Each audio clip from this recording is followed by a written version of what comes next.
세종에 왔다가 전주 집으로 가는 중입니다. 입구에 차가 들어오니까 기다렸다가 출발을 하네요. 오늘 모인 이유는 테슬라 라이트 쇼를 2026년도 3월 달에 또 개최하려고 지금 준비를 하고 있습니다. 올해 2025년 행사는 제가 거의 관여를 하지 못했고요. 내년 행사는 라이트 쇼뿐만 아니고 FSD가 이제 우리나라에도 가능해졌기 때문에 테슬라 차량 중에 FSD가 가능한 차량 될 수 있으면 많이 모아서 수십 대 정도 재미있는 또 퍼포먼스를 같이 그렇게 하려고 지금 준비를 하고 있습니다. 자세한 내용은 나중에 다시 유튜브 채널로 공지를 하겠습니다. 지금 요철을 막 넘어가고 있는데요. 제가 쇼츠로 우리나라 과속방지턱을 엄청 잘 구분해내는 그런 영상을 올려드렸는데, 제가 이걸 굳이 다시 보여드리는 이유는 비 오는 날 보시면 뭐 성공 확률이 한 70% 정도 되는 것 같아요. 중간에 보면, 그러니까 가짜 요철은 무조건 다 판별을 하고요. 속도를 줄이지 않더라고요. 가짜 방지턱 앞에서는. 근데 진짜 방지턱인데 속도를 못 줄이거나 거의 막판에 가서 줄이는 바람에 효과가 거의 없는 경우, 뭐 그런 경우가 가끔 생기고, 그리고 비가 와도 어느 정도 감별은 하는 걸 알 수 있습니다. 방금 가짜 방지턱이었죠. 이거 진짜죠. 진짜인데 속도를 못 줄였습니다. 방금 이거 눈으로 봐도 잘 모르겠어요. 이거 진짜 같은데. 네, 막판에 약간 줄인 것 같아요. 방금은 가짜였고요. 요것도 가짜죠. 요 다음에 이제 아마 여기 진짜 같은데, 네, 속도 못 줄였죠. 비가 안 올 때는 매우 정확했는데, 비가 오니까 아무래도 이제 그 바닥에 물기가 좀 반사되고 그래서 그런지 모르겠는데 정확도가 조금 떨어지긴 하는 것 같습니다. 비보호 좌회전이죠. 방금 좌회전을 하고 고속도로 쪽으로 이렇게 빠져나가는 중입니다. 아직 날이 어두워지지가 않아서 야간 주행이라고 할 수는 없는데, 이따가 좀 시간이 흐르면 이제 비도 많이 내리고 깜깜한 밤이 됩니다. 방금은 속도 좀 줄이고 넘어온 것 같아요. 잘 구분했죠. 방지턱. 우리나라 방지턱들이 사실 좀 그래요. 제가 올려드린 그 쇼츠에도, 아니 세상에 어떻게 저렇게 방지턱을 연속해서 저렇게 많이 설치할 수가 있느냐, 그런 댓글도 많았는데, 게다가 또 그 방지턱을 설치하는 기준 같은 거, 그런 것도 지키는 경우도 거의 없고, 그래서 사실은 저 같은 경우도 속도를 조금만 더 줄였으면 좋겠어요. 보통 한 속도를 시속 30 정도까지 줄이더라고요. 시속 한 15 정도까지 줄여줬으면 좋겠는데, 우리나라의 방지턱들 설치가 좀 문제인 것 같기도 해요. 지금은 오른쪽에 이제 주행차로 옆에 세워진 차 때문에 약간 신경이 쓰이는 상황이었는데 잘 합류를 했습니다. 여기서 바로 2개 차로를 차선 변경을 해서 좌회전을 하려고 뒤로 가서 붙는 중입니다. 제가 주행하면서 딴짓을 많이 했더라고요. 그래서 모자이크 처리를 좀 했습니다. 사실 주행 중에 휴대폰을 보면 안 되죠. 아직은. 요 다음 버전부터는 어느 정도 휴대폰을 볼 수 있게 그렇게 풀어준다고 해요. 지금 버전에서도 약 한 10초 정도까지는 잔소리가 없습니다. 이 부분은 제가 쇼츠로 올려드렸던 그 장면인데, 와, 비 올 때 이런 상황 닥치면 정말 무섭죠. 근데 방법이 없습니다. 그냥 가던 대로 속도 약간 줄이면서 가는 수밖에 없고요. 지금 이 화면은 비가 오니까 이런 것들이 자꾸 뜨더라고요. 지금 이 장면은 이제 비 때문에 생긴 건 아니고 역광 때문에 생겼던 거고, 또 김서림 가능성 높음 이런 것도 뜨면서 카메라 시야 확보를 위해 실내 온도 설정이 조정되었습니다. 이렇게 뜨잖아요. 그러니까 에어컨을 저는 팬 소리에 좀 민감해서 항상 1단에 놓고 다니거든요. 근데 오토로 하면 약간 올라가죠. FSD를 켠 상황에서 뭐 비가 와서 앞유리창에 습기가 낄 가능성이 있거나 하면 자기가 스스로 그냥 오토로 바꿔버리더라고요. 왜냐면 앞유리창에 이제 김이 끼거나 하면 그 카메라 비전 성능에 장애가 있을 수 있으니까요. 그래서 갈수록 운전자가 하는 일을 자꾸 없애려고 하는 경향이 있어요. 그래서 일론 머스크도 자주 하는 얘기 중에 모든 인풋은 다 에러라는 그런 얘기가 있거든요. 그러니까 사용자들이 뭔가 뭐 에어컨을 조작한다던가 자율운전을 하면서 또 아직은 완벽하게 자율주행이 완성되지 않은 상태이기 때문에 사용자가 개입해야 될 상황들이 가끔씩 있잖아요. 차로를 좀 바꾸려고 깜빡이를 넣는다던가, 또 차량이 머뭇머뭇할 때 엑셀을 밟아서 좀 진행을 시킨다던가. 근데 결국은 그런 사용자들의 모든 인풋은 싸그리 다 이제 없애려고 그런 방향으로 가는 것 같아요. 그래서 방금은 하이패스 차로 통과한 후에 그냥 직진이기 때문에 아무 문제가 없었는데, 이따 나갈 때 한번 보시면 하이패스 차로를 통과하고 그 다음 바로 우회전이거든요. 그래서 자꾸 하이패스 차로 말고 그 옆에 있는 오른쪽 차로를 선택하려고 하다 보니까 실수가 가끔 생기는 것 같아요. 이제 해가 좀 어두워지기 시작했고 교통량도 좀 많은 편입니다. 그래서 원래 약 한 1시간 반 정도 소요되는 거리인데 1시간 40분 넘게 뭐 그렇게 걸렸던 것 같아요. 빗방울도 이제 좀 굵어지기 시작했고요.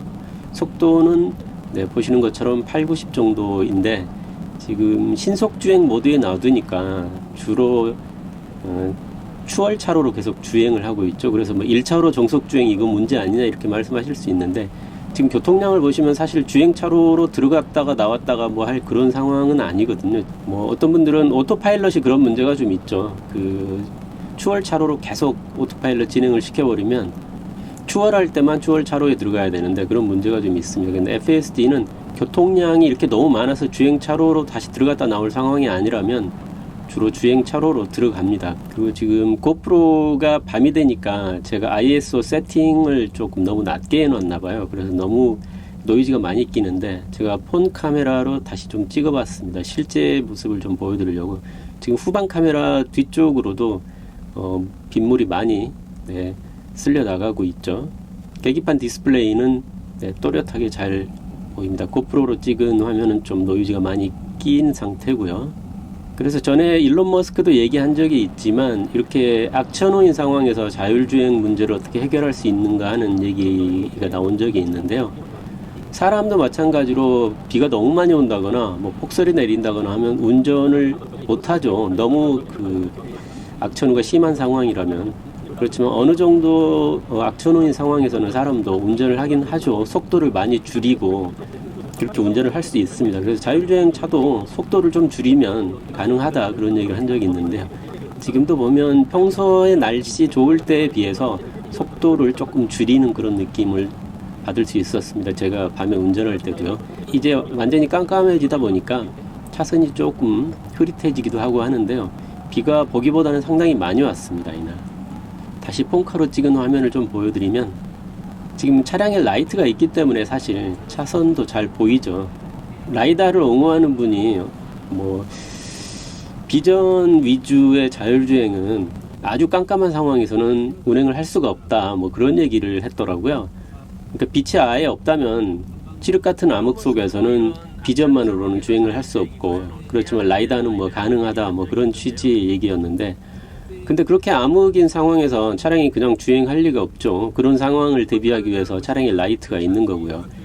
이 모든 세상은 사실 인간이 이 세계를 거의 지배하고 있잖아요. 그래서 이 모든 세상은 인공적인 구조물이나 뭐 이런 것들은 모두 다 인간을 위해서 만들어져 있습니다. 사람의 눈으로 잘 파악할 수 있고 사람에게 매우 편리하도록 만들어져 있죠. 그래서 사실 이 세상은 비전을 위한 세상이라고 할 수도 있어요. 그래서 뭐 차량에 라이트 켜고 사람 눈으로 야간 운전하듯이 운전하면 되죠. 차량에 라이트가 있는데 굳이 라이트를 끄고 라이다로 자율주행을 해야 된다, 그런 주장은 좀 억지 논리인 것 같고요. 지금도 보시면 차량 라이트를 켜니까 도로에 뭐 차선이라든가 이런 거 또렷하게 잘 보이잖아요. 물론 빗물 때문에 차량 노면이 좀 반사가 좀 심하고 그런 문제는 있지만 디스플레이를 보시면 매우 안정적으로 보입니다. 그런데 이제 날씨가 아주 좋을 때와 비교하면 차선이 점선이었다가 실선이었다가 한다던가, 혹은 왼쪽에 보이는 반대편 차로를 인식하는 내용이 수시로 많이 자주 바뀌죠. 일론 머스크 얘기하기로는 1초에 30번에서 50번 정도 이렇게 인식을 한다고 했는데요. 지금 이 동영상도 30프레임 영상이기 때문에 한 프레임당 한 번씩 이 비전이 주변 상황을 판단하는 것 같습니다. 이렇게 악천후인 상황에서는 주변 상황을 판단하는 내용이 좀 자주 바뀌는 것을 볼 수가 있습니다.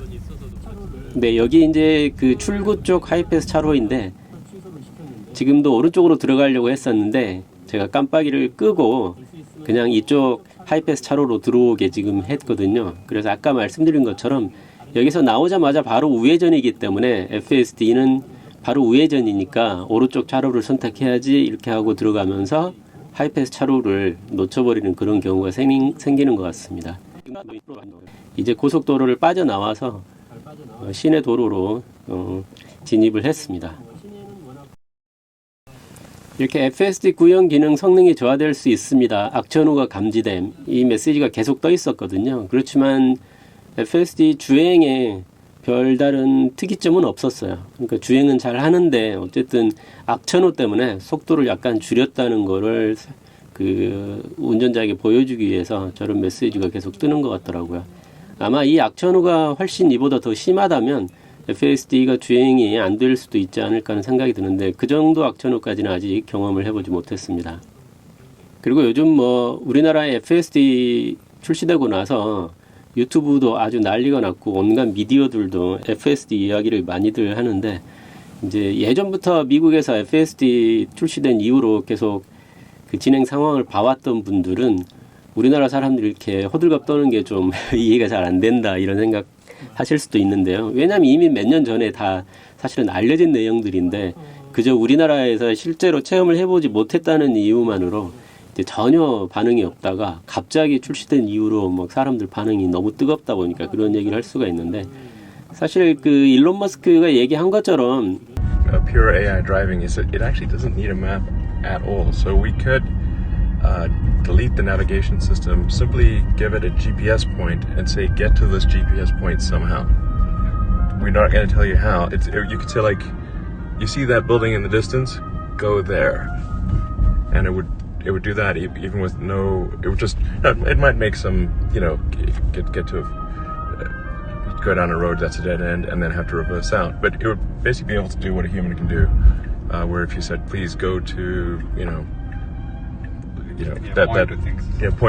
point at something and goes like. 인공지능 방식을 통해서 이 자율주행을 구현하다 보니까 미국에서 운전면허를 땄다고 해서 우리나라에서 운전을 못하는 건 아니잖아요. 물론 우리나라의 교통 체계나 뭐 도로 특수한 도로 여건이나 이런 거에 익숙하지가 않아서 약간 좀 어색할 수는 있지만 어쨌든 기본적인 운전은 다 하죠. 그래서 미국에서 학습한 뭐 FSD라도 우리나라에 들어와서 운전을 못할 이유가 없고 지금 뭐 유럽이나 뭐 일본 여러 다른 나라에서도 많이 테스트 주행 중이라고 하는데 뭐 결국은 그런 데 가서도 잘 할 거라고 생각해요. 이제 현지 교통 법규나 이런 게 약간 좀 반영이 돼야 되긴 하겠지만요.